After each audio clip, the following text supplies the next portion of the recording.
बिस्मिल्लाह रहमान रहीम। Welcome to US visa updates. कैसे हैं आप सब लोग।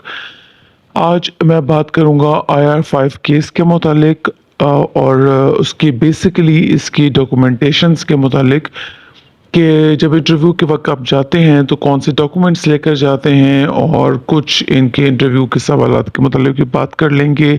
और एंड में हम लोग ये भी डिस्कस कर लेंगे कि आजकल इनका DQ क्या चल रहा है, ठीक है, और कितना अरसा लगता है सारे प्रोसेस को होने में।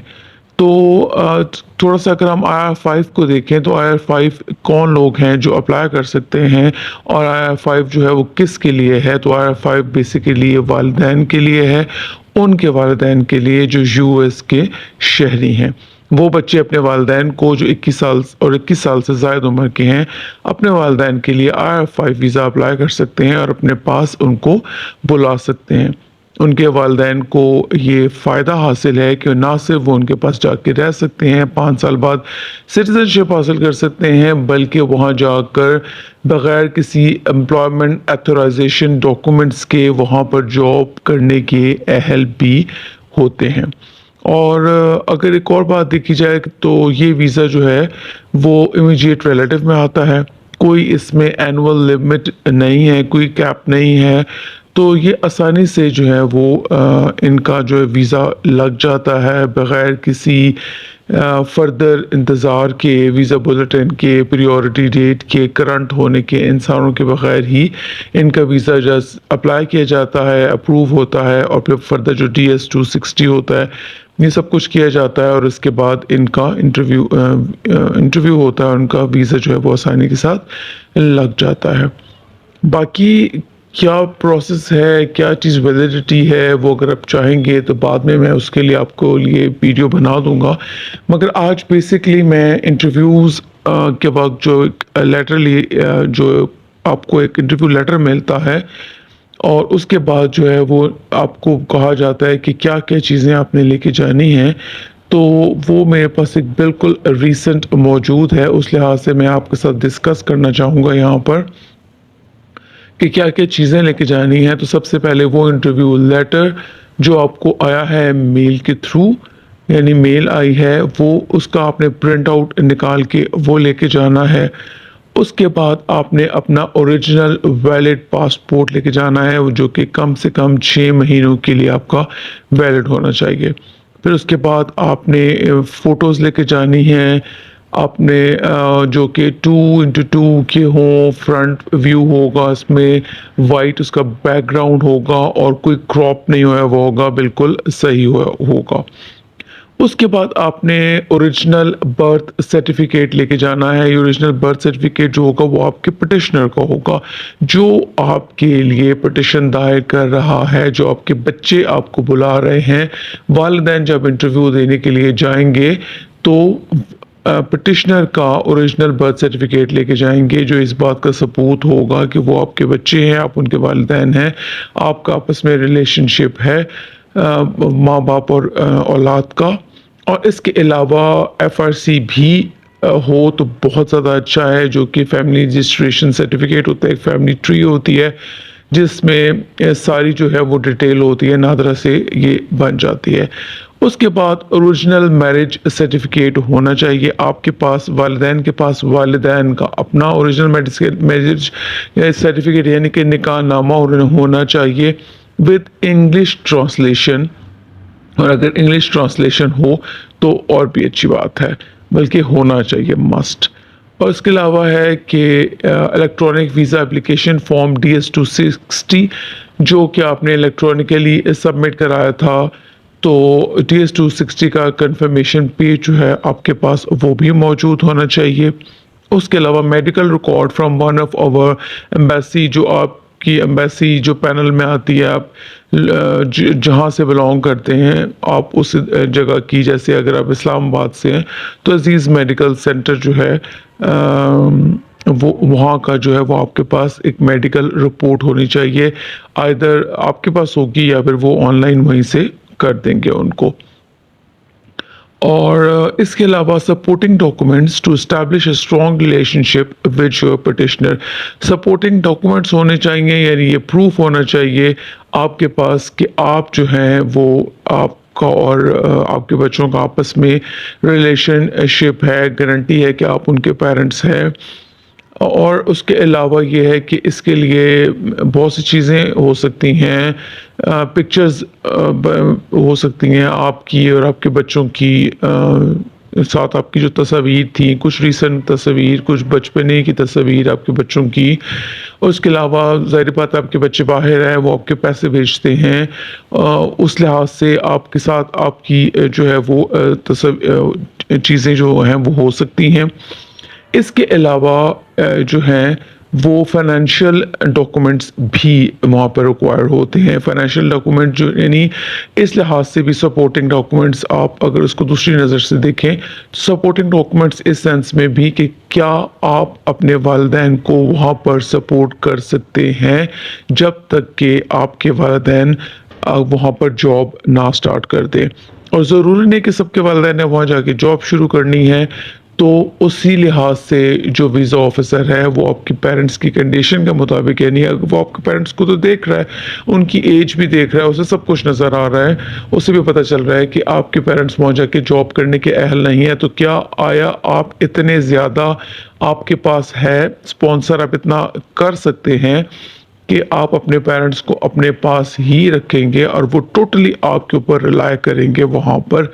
तो उस लिहाज से आपके जो W2s हैं, आपके टैक्स ट्रांसक्रिप्ट्स हैं, आपकी पे स्टब्स हैं, वो सारी चीज़ें भी वहाँ पर बहुत मैटर करती हैं, जो आप लोगों ने CEAC के पोर्टल पे अपलोड की हुई होंगी। उसके अलावा उनका कहना ये भी है कि आपने create update profile to submit receive documents via courier, जो आपने चाहे अपलोड किए हैं या फिर आपने कोरियर के ज़रिए से रिसीव की हैं, जो आपके बच्चों ने आपको भेज दी हैं, या तो उन्होंने CEAC के पोर्टल पे सबमिट कर दी हैं या फिर उन्होंने कोरियर के ज़रिए से आपको भी भेजी है उनकी हार्ड कॉपी, तो वो हार्ड कॉपी भी आपके पास मौजूद होनी चाहिए। यानी आपने सिर्फ इस बात पे नहीं रहना कि जी वो आपने सबमिट करा दिया हमारे बच्चों ने तो बस ठीक है, बल्कि हर हाल में हार्ड कॉपी जो है वो आपके पास मौजूद होनी चाहिए। ठीक है, ये कुछ चीज़ें हैं जो कि इंटरव्यू के वक्त आपको लाजमी लेकर जानी है। अब बात कर लेते हैं थोड़ी सी इंटरव्यूज़ की कि इंटरव्यू में आपसे किस तरह के सवालात किए जाते हैं। बेसिक जो फोकस होता है इंटरव्यू का वो दो तरह का से होता है, एक तो आपके मुतालिक पूछा जाता है और दूसरा आपसे और आपके बच्चों के आपस में रिलेशनशिप के मुतालिक सवालात किए जाते हैं। ठीक है, यानी पिटिशनर के मुतालिक, जो आपके लिए पिटिशन दायर कर रहा है उससे के मुतालिक आपसे बात किए जाते हैं। तो जो पॉसिबल सवाल किए जा सकते हैं उनके मुतालिक हम बात कर लेते हैं कि आप वहाँ कहाँ स्टे करेंगे, आप वहाँ क्यों जाना चाहते हैं और आप वहाँ जाकर क्या करेंगे। उसके बाद आपके बच्चों के नाम क्या हैं, जिस बच्चे ने ज़ाहिर बात आपके लिए अप्लाई किया हुआ है बेसिकली उसी के मुतालिक, आपका बेटा है या आपकी बेटी है उसी के मुतालिक बात हो रही है। फिर उनकी एज पूछी जा सकती है और इवन उनकी डेट ऑफ बर्थ भी पूछी जा सकती है आपसे कि उनकी उम्र क्या है या उनकी सने पैदाइश क्या है। आप कितने अरसे के लिए वहाँ जाना चाह रहे हैं, आपका बेटा या बेटी जो आपको वहाँ पर बुला रहा है क्या वो शादीशुदा है, उसके कितने बच्चे हैं, उनकी उम्र कितनी है और वो कौन सी स्टेट में रहते हैं जो आपके बेटा या बेटी आपको बुला रहे हैं। आपको उनका एड्रेस भी याद हो तो ये बहुत ही अच्छी बात है। उसके अलावा ये है कि आपका बेटा या बेटी वहाँ पर क्या काम करते हैं, वो वहाँ कौन से वीज़ा पर गए थे और उनको कितने साल हो गए हैं वहाँ पर गए हुए। उसके अलावा ये है कि वो आखिरी दफ़ा पाकिस्तान कब आए थे या फिर आपकी उनसे आखिरी मुलाकात जो है वो कब हुई थी। अब कुछ आपके मुतालिक भी पूछा जा सकता है कि पाकिस्तान में आप क्या काम करते हैं, अगर आप रिटायर हैं तो आपको रिटायर हुए हुए कितना अरसा हो चुका है। اس کے علاوہ یہ کہ آپ وہاں جا کر باہر جا کر بھی کوئی جاب کریں گے، اور آپ کی ہابیز کے متعلق آپ سے پوچھا جا سکتا ہے، یا پھر آپ کی ہیلتھ کے متعلق آپ سے پوچھا جا سکتا ہے۔ خدا نخواستہ اگر آپ کو کوئی میڈیکل ایشو ہے، جس مطلب ایسا ویسا نہیں کہہ رہا کہ جس سے آپ باہر نہیں جا سکتے، بلکہ نارمل کوئی بھی آپ کا ہارٹ کا ایشو ہو گیا، یا پھر اس طرح کا کوئی شوگر کا مسئلہ ہو گیا، اس طرح کی کوئی بات ہو گئی، تو اس کیس میں آپ کی کنڈیشن کیا رہتی ہے، اس طرح سے آپ سے اس کے متعلق بھی سوالات جو ہیں وہ کیے جا سکتے ہیں۔ تو یہ کچھ بیسک انٹرویو کے کوسچنز ہیں جو آپ سے کیے جا سکتے ہیں، اور اس کے علاوہ یہ ہے کہ ہم اگر یہ دیکھ لیں کہ پروسیسنگ کا ٹائم جو ہے وہ کتنا لگتا ہے، تو IR5 کیس میں اتنا زیادہ عرصہ نہیں لگتا۔ جیسے میں نے پہلے آپ کو بتایا کہ کچھ زیادہ پریورٹی ڈیٹ کے کرنٹ ہونے کا انتظار نہیں کیا جاتا۔ بیک لاگ کی وجہ سے اب تھوڑی سی کنڈیشن ایسی ہو چکی ہے کہ کچھ ٹائم زیادہ لگنے لگا ہے، ورنہ جو ہے وہ آپ یہی دیکھ لیں کہ 18 سے 20 یا 22 ماہ لگتے ہیں، اور اس کے اندر اندر آپ کا کام جو ہے وہ ہو جاتا ہے۔ اور اب اگر ڈی کیو ڈیٹ دیکھی جائے کہ ڈی کیو ڈیٹ جو ہے وہ آج کل پاکستان ایمبیسی میں، اسلام آباد ایمبیسی میں چل کر رہی ہے، تو IR5 کیس کے لیے جو لاسٹ چل رہی تھی وہ تھی 22 دسمبر 2022۔ ویسے تو IR کیس کے لیے اگر دیکھا جائے تو وہ 28 دسمبر 2022 ہے، مگر اگر ٹپیکل IR5 کے لیے دیکھیں تو وہ 22 دسمبر 2022 تھی۔ اور سرٹنلی آپ کا اگلا سوال یہی ہوگا کہ انٹرویوز پہ کب تک ایکسپیکٹڈ ہیں، تو آج جو ہے 10 اگست کا اینڈ چل رہا ہے، تو ہوپ فلی جیسی توقع کی جاتی ہے منتھ کے اینڈ میں انشاءاللہ امید کی جا سکتی ہے کہ انٹرویو لیٹرز آ جائیں، ورنہ نیکسٹ منتھ کے سٹارٹ میں تو انشاءاللہ تعالیٰ ضرور جو ہیں وہ انٹرویو لیٹرز جو ہیں وہ آنے کی امید ہے۔ تو دوسرا کام یہ کیا جا سکتا ہے کہ دعا کی جا سکتی ہے۔ والدین کا ویزا ہے تو والدین کی دعائیں تو ویسے بھی بہت لگتی ہیں۔ اپنے بچوں کے لیے بھی دعا کریے، اور میرے لیے بھی دعا کریے گا۔ آپ لوگ خوش رہیں، اپنے اور اپنے گھر والوں کا خیال رکھیں۔ اجازت دیجیے، خدا حافظ۔